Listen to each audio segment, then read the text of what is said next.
If you have an interesting business idea and you want to start a new business, if you ask anyone what is the next step, what is the next thing that you need, almost everybody is going to give you the same answer. And that answer is that you need money or dollars or some kind of finances to get your business going. If you hire people, you have to pay them salaries. If you buy equipment, you have to make some payments. If you rent a building or a room, you have to pay for that.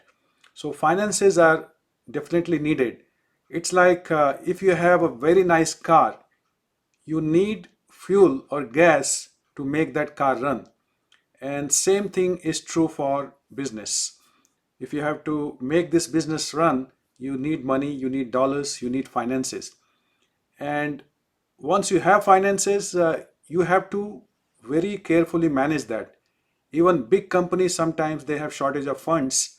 They have to find creative ways to raise some money so that they can invest that in a business growth. So having money and putting that money to work is not enough. So everything has to be managed very carefully. Everything has to be accounted for. Any payment that is made has to be accounted for. Any salary that has to be paid, that has to be accounted for. So you need like both finance and accounting to carefully manage your business operations. And that's the topic we are going to discuss in this chapter. So let me jump to first slide, which is financial management. This financial management refers to both long-term financing, like how to make sure the company has long-term finances in good shape, 3 years, 4 years, 5 years from now. But also, it is important to make sure that short-term financial issues are also taken care. If you are a finance manager of a company, you will be involved in various important activities. Or a finance manager, you have to do planning and budgeting. Whether it is a short-term plan or long-term plan, you have to be responsible for taking care of this activity. As a finance manager, you have to do resource allocation. There may be like different departments or different groups in your business. How do you allocate resources to all those groups? Because there may be a group which needs more resources and there may be a group that needs slightly less. So as a finance manager, you have to identify and do this appropriately. You also need to monitor cash flow, like how the money is coming into the business from the customer based on your investments. So how does the money come in and how does the money go out? So all that has to be tracked and monitored. And the idea behind monitoring is that the first thing that I was talking about was planning and budgeting. So you may make very good plans, but if you do not monitor that, this is what was planned 3 months from now or 6 months from now. And if you find that you had planned for, let's say, expenses of 100,000 and you find you have spent already more than 100,000, so then there has to be some corrective action that has to be taken. But if there are funds that are left over, like whatever money is coming into the business versus whatever is going out, so if you have some surplus, that surplus can be invested. So instead of that money sitting somewhere without adding any value, if you put that in proper investments, you may be able to get some dividends, or you may be able to grow that money. But there may be a time when the company has to grow or expand and more funds are needed. As a finance manager, you are responsible for raising that capital. Finance manager also gets involved in evaluating and reporting all the activities that go on in a company which involves some type of finances. So it has to be evaluated from time to time, and then reporting has to be done so that if some action needs to be taken, you are able to do that. So finance manager, you see, is involved in like so many different important activities. Now, how does a business plan for its financial needs? You'll see that this starts with a strategic plan. So senior executive management people or people who are on that team, also the board of directors, they formulate this strategic plan. And what this strategic plan does is it basically sets out corporate goals and objectives, like what exactly we are going to do now and in future. And that goes as an input to the financial plan, which includes both short-term and long-term goals. So the output of a financial plan is operating budget. Budget is how finances will be used in basically critical areas. Under this, you have something called capital budget. So capital budget is like what all important things are there that will be needed for this business. So it could be in terms of real estate or some kind of land, technology, or even for purchasing manufacturing equipments.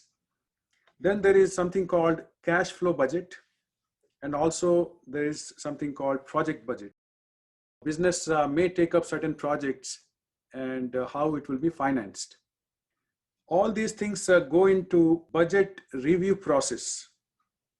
So from time to time, these budgets are reviewed so that you are making sure that the company is on track, like whatever plans were made in the beginning, strategic plans or financial plans, those things are basically reviewed from time to time, making sure things are going as per the plan.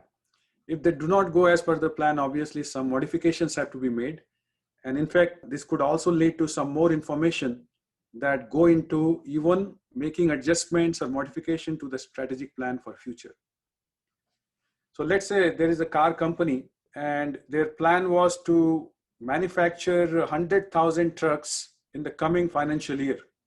But as those plans are put in place, maybe somewhere after a few months, it was known that maybe something like a coronavirus or some problem occurred, and they need to modify their original plan because 100,000 trucks do not look feasible because demand may be less. Maybe people have lost their jobs, economy is going down. Things have changed. Like your external financial environment may have changed. It has to go as a feedback, and sometimes those plan needs to be revisited. So addressing cash flow and budget. So this is a very simple picture. If you see, there's a company or business in the middle, and it shows that cash inflows. So where this cash is coming from, what is the source of this cash inflow? One is obviously customers. So when customers buy your products or they take your services, so they have to make some payment. So the money may be coming from there. In fact, customer is one of the biggest sources for cash inflow for any business. Another place from where money can come is, so maybe you have invested your money or you have given loan to someone because you had some extra cash. It may be that those groups or those businesses who took loan from you, they have to pay you interest. Or you may have put this money in some stock and they pay good dividends. So it may be coming from those dividends. It could also come from asset sales. So you find that your business has become very big and you want to focus more on one aspect of the business because that aspect is really profitable and you see much more potential there for future. So you may want to sell your one asset that is not doing as well and you don't really want to go in that direction or invest in future. So the best thing is maybe sell that unit of your business. That can also bring you money. Where does the cash go when it goes out, when there's an outflow? So it goes to the suppliers. So that's one piece, because if you are manufacturing something, you may have to get raw material and other things from various suppliers. For example, automotive companies, they have like hundreds of suppliers. So there may be a supplier that is selling them engine. There may be a supplier that is selling them just the fuel injectors. There may be a supplier that is selling them transmissions. So as a company, you have to pay for that. So your cash may go out to the suppliers. It may also go as interest and dividends. If your company is held by shareholders and every year you pay some dividend to them, that money will go out to your shareholders, because you have to keep shareholders happy. They are the owners of the company, so they need to be happy and they want to be invested in your business. So they want to see that they get something back. The money may also go out in the form of taxes. So every business, when you make money, you have to pay taxes. You have to pay salaries of employees. You have to pay for the buildings or equipment. There are many sources or many directions in which cash flows out of the business. But ultimately, what is important is that the money that is coming in, if you want to be profitable, so that has to be bigger than money that is going out. If it is opposite of this, if there is a business where cash outflow is much more bigger than cash inflow, so that business obviously will face a lot of difficulties. Now, as a finance manager, you have to think about both short term as well as long term. If there are short term situations where you need to raise funds, you need financing, what are the options for your business? In finance, short term is usually a year or less. So short term financing, you are thinking about maybe within a given year, or it could be just within a month. So that is short term. So for example, every month business has to pay their employees their salaries. So that's something which is short term. Or if they have a building on rent that they are using for their business, they have to pay rent every month. Again, that is something which is short term. There could be some day-to-day expenses. So something breaks down, you have to purchase those items. So there are short-term needs from time to time. And if you have to raise funds, there are various sources. So for example, you may do self-financing. So you already have some funds and you make use of that. Or you get in touch with your family and friends, get some money. If it is a small business, you may use credit card, because you know that if you spend that money today, so you may have about a month to pay back. At least for the time being, you are able to manage and you are sure that by next month you'll be able to have a much better situation. So it could be credit cards, or it could be trade credits. And this is especially true for large businesses. Big companies have so many suppliers, and they can have some kind of arrangement where the suppliers request payment maybe after 30 days or 60 days or 90 days. A supplier that is requesting pay after 90 days obviously is giving you a lot of flexibility compared to a supplier that is giving you only 30 days to pay. That's what is your trade credit. It's not that as soon as you get something from the supplier, immediately you have to make a payment. So you may get some grace period, but you have to find those kind of suppliers who are ready to wait 30 days or 60 days or 90 days. Another way to finance short term, another option is factoring. And factoring is basically, if you think of an example, you know that on Monday, you are going to get some cash from somebody whom you sold certain things. So it could be products or whatever services you provide. So you know that it is going to come in future, but you use that as a cash. That's what is called factoring. So you make use of something you are going to be receiving in future, but you are using it today as a type of cash. Other short-term options include loans and grants.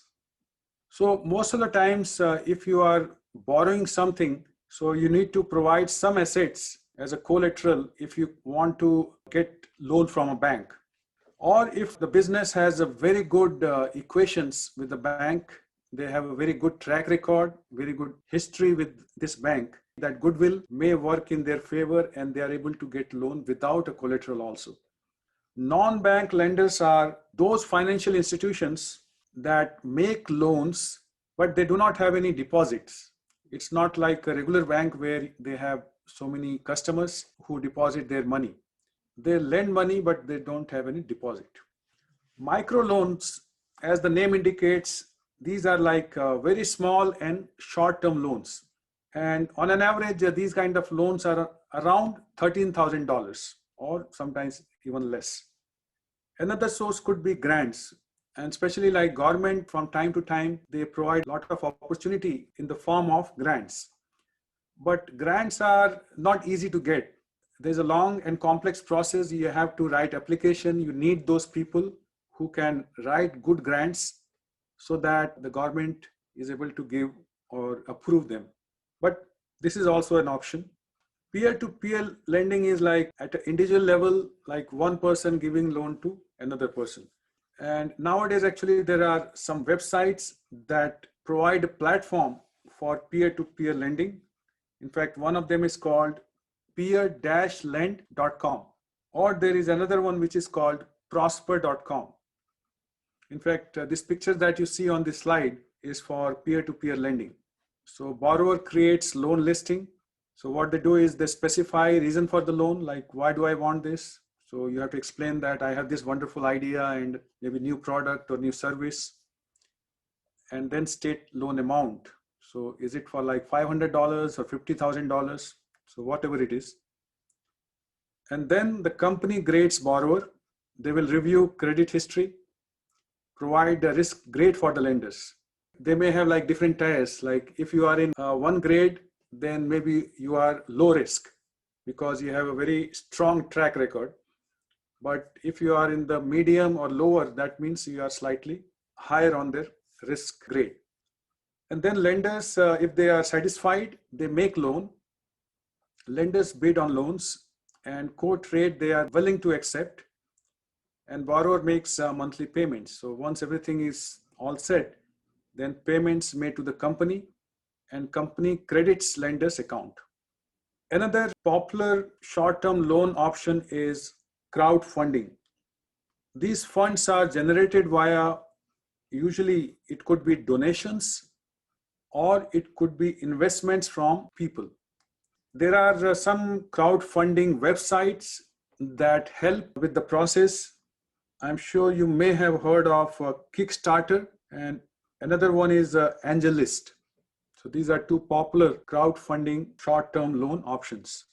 Now coming to long-term, if you are looking to finance long-term business needs, there could be various reasons. There could be a reason that you want to expand your business, you want to grow, and you need more funds. So you have a plan to take your business to the next level in next 3 years, but then you also need a lot of funding.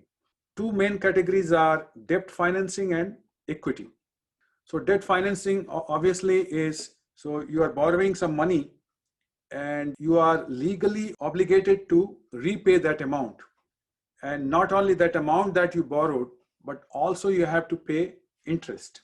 And obviously it comes with certain time, like you have to pay that within the time frame that is agreed upon. Equity is getting funding from shareholders. You sell part of your company and use that fund to grow your business. So you are generating these funds from the company's owners because shareholders are owners of the company. So if you have to compare these two and see which one you should go for if you are in such a situation, so this table can help towards that. Company profits are used to repay debt. But if you are funding it through equity, the company profits are retained and paid to shareholders. There are companies that make a lot of profit, but those profits are diverted towards growing the company. For example, Amazon is one of the biggest companies now. It is more than $1 trillion company, and it has been very, very successful, but it doesn't pay their shareholders any dividend because they reuse the profits for growing the company. But shareholder benefits because if a company is doing well, let's say Amazon, when it was $50 per share, and today it is more than $3,000. So they already have made a lot of paper profits. Must be repaid or refinanced. And obviously you have to pay interest. And in case of equity, there's no payment to the shareholders. For debt, company must generate cash flow to pay interest and principal. Here in equity, company is not required to pay dividends. Some companies pay, like Apple pays little bit, but Amazon doesn't pay anything. Some companies do it, some companies do not do it. So they are not required to do it. Collateral assets are usually required for debt, and you don't need it for equity, because shareholders will just pay money and buy the shares of the company. Interest payments are tax deductible for debt. Dividend payments are not tax deductible. You still need to pay tax for dividends. Debt does not impact control of a company. So if you are taking, let's say, loan from Bank of America to finance your long-term growth plans, they are not going to say that you should do this or that. So they don't have any control on whatever decisions you make. Equity requires shared control of a company and may impose restrictions. So shareholders, they have voting power. So voting means they can control. They can choose new board of directors if they are not happy with current board of directors. Long-term financing with bonds. There are two types of bonds actually. One type of bond is called secured bonds and other is unsecured bonds. So secured bonds requires some form of collateral pledged as a security. So you have to tell that, okay, if I'm not able to pay, then you can take this away. But unsecured bonds are issued with no collaterals. That's the difference. Now this example talks about Anna and Kathy, who are issuing a 10-year, $1 million bond to expand their bakery business. And the interest rate they are ready to pay is 5%. So one of the investors, whose name is Mr. Big, he is interested and he decides to invest $10,000. So how it will work is, before the last payment, every year 2 times he will receive interest payments. 5% of 10,000 is $250. So he is going to receive interest money 2 times every year. And then in the last payment, apart from the interest, whatever principal he loaned will be added. His loan was like 10,000. So by now he has made $250 every year plus 10,000 that he originally invested. It gives Anna's and Kathy's business time to grow their business, and also it finances their plans, and they see that they will be profitable. That's how they agreed that they will be paying 5% every year. After the end of 9th year, they have paid all their payments plus the interest to Mr. Big. So both benefit, because Anna and Kathy, if they had a smaller bakery, now they have a bigger bakery. And for next several years, they are going to benefit by getting more and more profits. We talked about finances, and let's talk about accounting. So accounting is known as language of business. Accounting basically looks at each and every item, like from where the money is coming and where the money is going. It tracks everything so that the businesses know where they stand, how much money they are making, how much money they are spending. Accounting provides that tool that they use. So it helps them to prepare financial reports. There are different types of accounting that you will come across. Obviously, in this chapter, we give a very broad overview. So the most common accounting is called corporate accounting, which are of two types. Managerial accounting basically focuses within the organization. Financial accounting caters to people who are outside the business. So managerial is for inside and financial accounting is for outside. It helps in making decisions regarding like investments and also like credibility of the company. Second activity or type of accounting is called auditing. There are like two types of auditors you may come across: internal auditors and external auditors. So internal auditors are auditors who are within the company, and they go to various departments, look at all the documents and try to see if everything is as it should be. So there are no strange things going on. Internal auditing is by company's own people. Team of people may be pulled from different departments, and then they do this auditing to make sure that everybody is doing it correctly.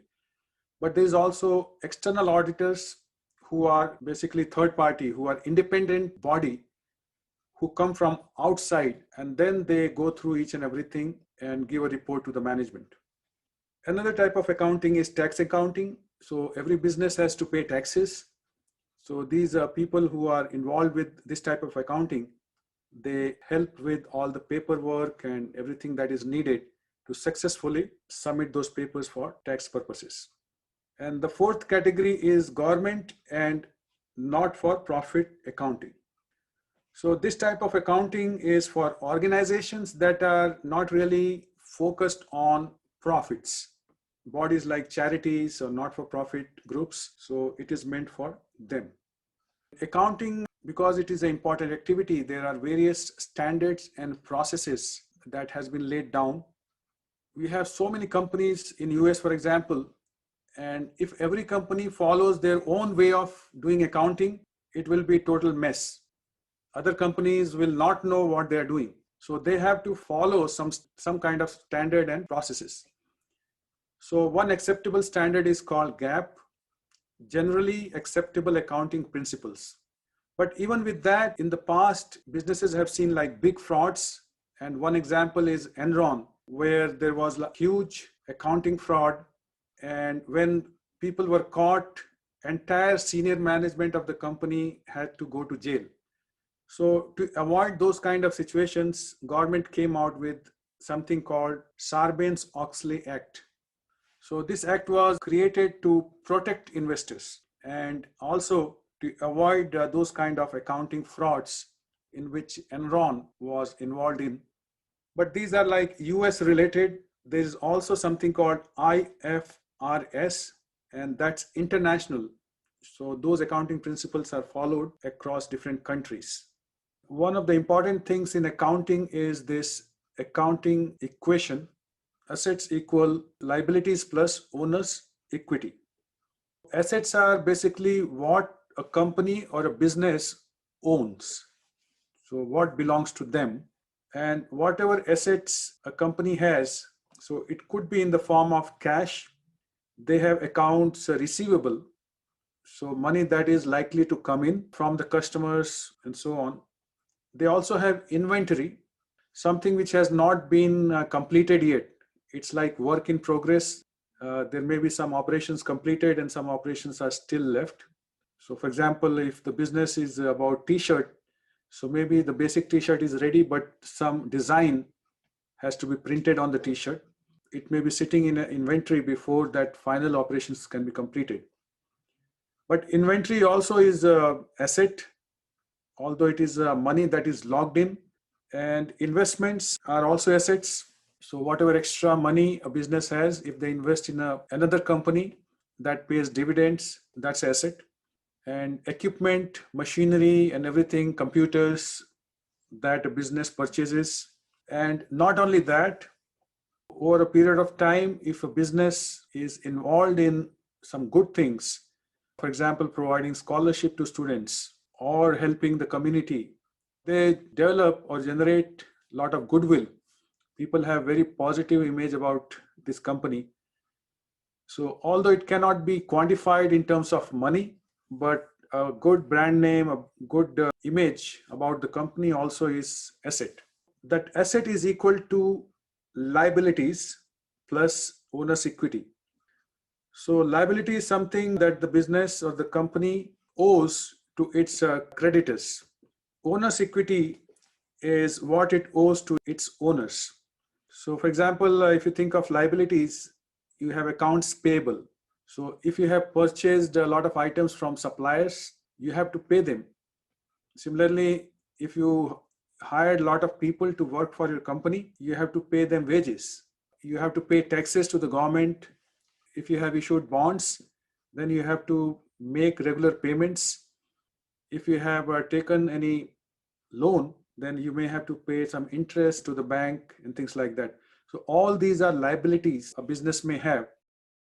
So here is an example. Your total assets are 2,000, and if you break it up, let's say you have a cash around $1,500 and you have a lawnmower which is $500. So that's the total assets, 2,000. And because everything is yours, like this lawnmower is yours and cash is yours, you don't have any liabilities. You have not taken any loan. You don't have to pay any supplier. You have not hired anyone, so you don't have to pay wages. So in this case, this part of the equation, liabilities, is zero, And owner's equity. So right now you don't have shareholders. This is your business. So you are the owner, and entire 2000 is basically your equity. But let's say your lawn mowing business over the years improves and there is more demand for this service. So what could happen is you may still have cash of $1,500 and your old lawn mower worth $500, but you may purchase a new one, a new lawn mower which is like 2,250, and a snow blower which is another $250. Out of these, this 2250 plus 250, which is around $2,500, now become your liability because you have borrowed this money to purchase this lawnmower and snow blower. You may have borrowed this money from bank, you may have borrowed from your friend or family, but it's a liability and you may have to return it.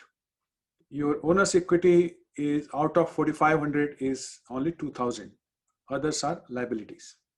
So this is a small example. So obviously when you go to a bigger company, let's say Amazon, their equations and number of items may not be this small. It will be much more complex. And that's why they have to hire like so many people just to look into accounting. So accounting involves many things, as we had seen in one of the earlier slides. The outcome of this process results in three different documents. One is balance sheet, then you have income statement, and you also have statement of cash flows. So what balance sheet does is it summarizes assets and liabilities. Basically, it shows what the company owns in the form of assets and what it has borrowed at any fixed time. If a company is preparing their balance sheet every 3 months or every quarter, then it is specific to that particular date. And it also shows the net worth of the business. So just like in your previous slide, initially that business was worth $2,000, and later on with the additions, it was worth $4,500. So it is similar to a company's report card, just like students who complete a semester and get their grades, final grades, and overall GPA will change depending on what they get. So it gives them some idea like how they did in that particular semester, and then they can plan for future. So it's a snapshot of company's financial position. It's just one picture. Income statement. So this is a summary of cost and profit. So it is related to income. So we talk about cost and profit in these documents. So it shows how much money is coming into a company and how much money a company is spending, or money that is going out from the companies. Costs basically go out and profits come in.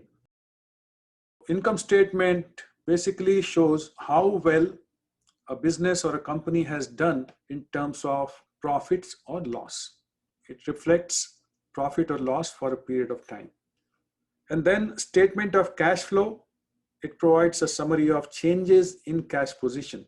Let's say 2 quarters back, if your business had $50,000 and last quarter from 50 they went to $80,000, so that's a good thing.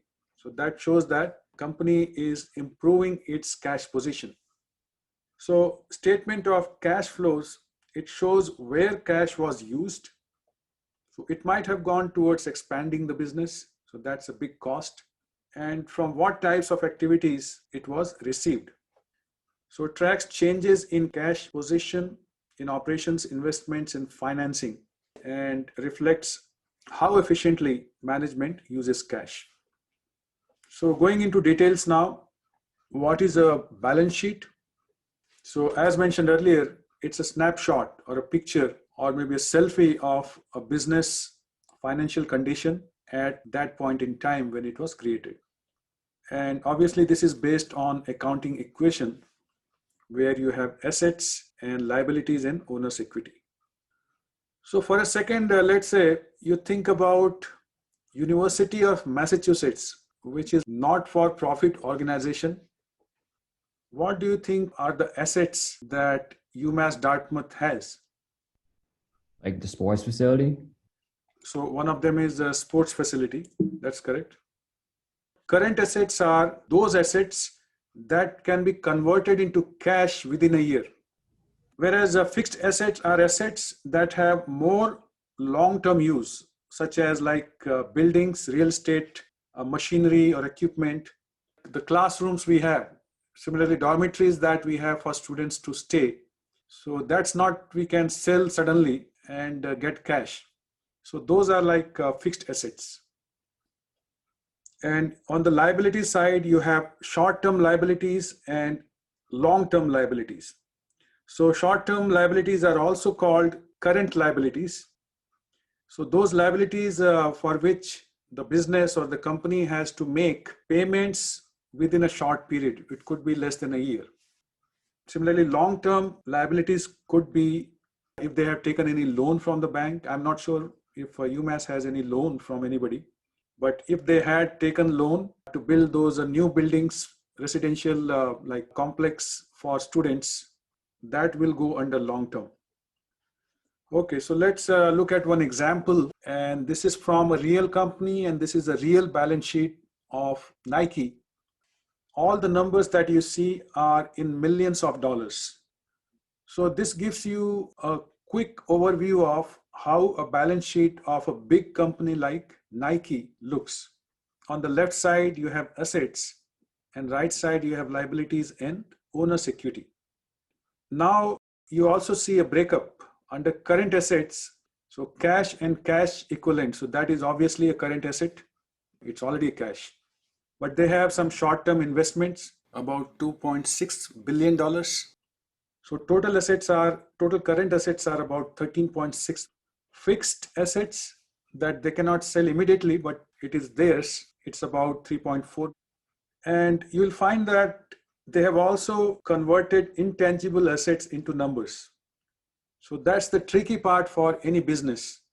It is much easier to look at building or equipment and then find how much value we can attach to it. That is the most straightforward. But attaching a dollar value to goodwill, so that's a bit tricky. That's where their expertise come into picture. And they have put some nominal amount like $131 million actually. Total assets for Nike as of 2013 is $17.5 billion. And similarly, you see they have broken down liabilities into current and long term. And within current, they have two items so that it makes it very obvious that where that money is.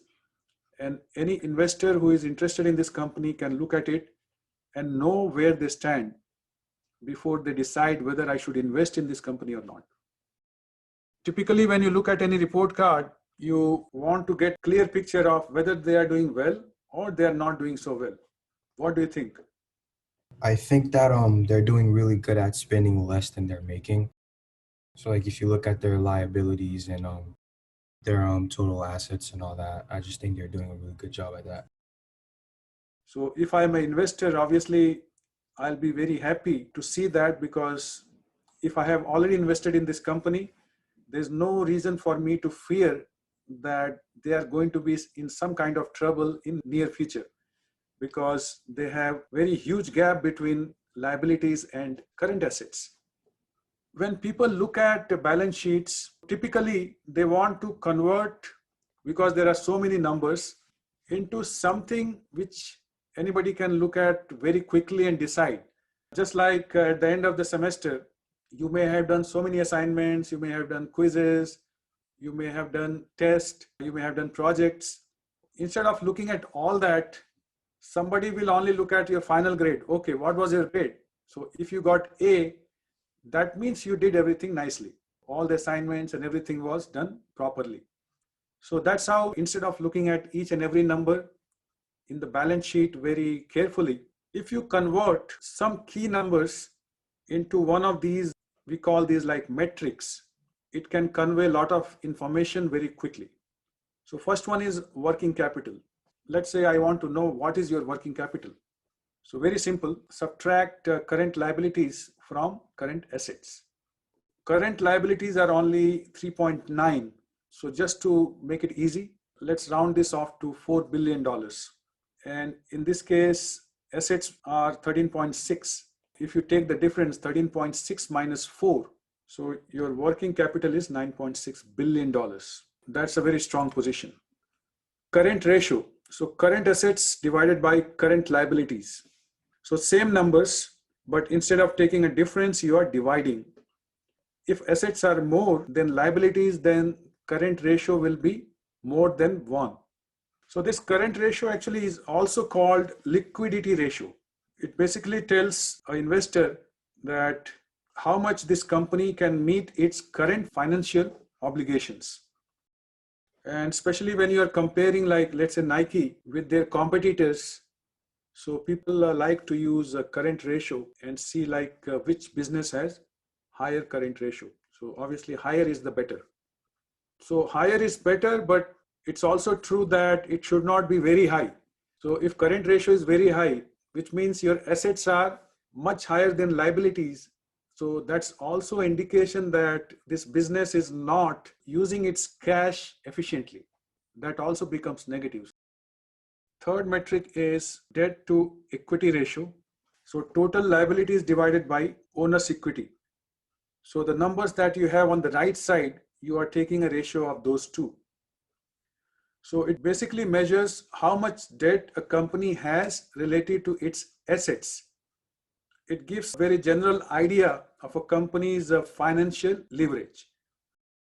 The second document that accountants prepare, income statement. This is the formula for arriving at net income statement. You start with total revenue and then subtract cost of goods sold, and then you get gross profit. So from that overall or gross profit, you take out operating expenses. So that will give you operating income. And from that you subtract interest as well as taxes that you have to pay to your government. Then you are left with what is called net income. So net income actually is also called, it has a special name among business people. It's called bottom line. So this is the bottom line of any company. So here is an example of Nike. So revenues 25 billion, cost of goods sold 14, so gross profit is 11. And ultimately, if you look at the bottom, their net income is roughly $2.5 billion. So this is after taking into account everything, all the expenses, including taxes or salaries and everything. That means this company made $2.64 billion in that quarter. So that's a very strong and healthy position for any company. Similar to balance sheet, for income statements also you can analyze using different metrics, and some of the metrics you can see on this slide. So gross profit margin, so its formula is given. So using income statement, you can calculate gross profit margin very easily. So for example, revenue minus COGS, cost of goods sold, 25.3 billion minus 14.2 billion. So that's 11.034. And that you divide by revenue. So 11.034 you divide by 25. So that becomes gross profit margin. It determines a business or company's profitability of production. If your cost of producing a product or a service is more than what you get from the revenue, so if you look at the equation revenue minus COGS, so if your costs are greater, your profit margin will be actually negative. Obviously, that's very bad. That means your company is making a loss. And investors look into this very carefully because it tells them how profitable their production is. If their production is profitable, that also indicates how efficient the management team has worked during the quarter, how efficiently they made use of people and their time of raw material that was basically finally converted into finished items. It gives you some pulse of efficiency of the management. Operating profit margin is gross profit minus operating expenses divided by revenue. This helps a company to find out profitability of its operations. Operations could involve logistics or managing supply chain and everything, or how efficiently that has been managed. Third one is earnings per share. For shareholders, this is a very important number. After every quarter, when a company releases its earnings per share number, their share prices can jump. If the results are very good, they can suddenly jump in a significant way or come down significantly. For example, in the last quarter, Apple, it announced its earnings, which beat its estimates in a very big way. It was a very strong quarter for Apple. And for almost 2-3 months, Apple kept on going up, up, up, up, up. And a company that was already very big with a market cap of like $1 trillion, not many countries have that kind of budget. It crossed 2 trillion as a market cap.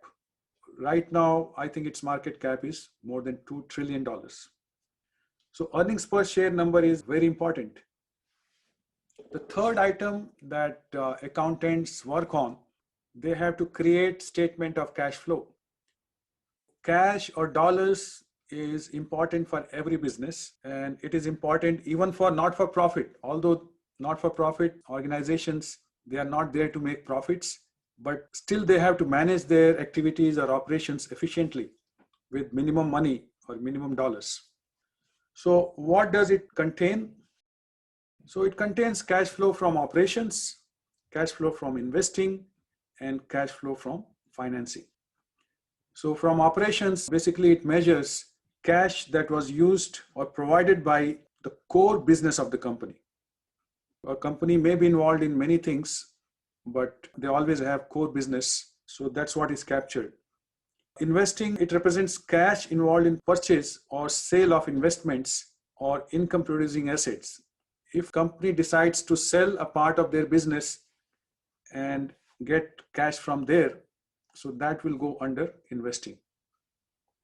Cash flow from financing. So this shows cash exchange between a company and its owners and creditors, including dividends and debt service. So if a company has a lot of shareholders and they pay certain dividend every quarter, then that will come under cash flow for financing. Or if they have taken loan from a bank, which they have to pay from time to time, so that will also show under financing. So this is an example from Nike. So you can see from operations, the net cash they have is $3 billion. That includes something they had to take care, like they had to pay their suppliers about $184 million. But then from sales, they are getting $142 million. So $3 billion net cash. From investing activities, in fact, they have made a loss of about $1 billion. But because they have net cash of 3 here, so this can offset this loss. And from financial activities, they have negative 1 billion. So basically from their operating activities, they have very strong performance, and that has taken care of losses in cash flow from other 2 categories. So they still have a net change in cash and equivalents of more than $1 billion. So still a very strong performance.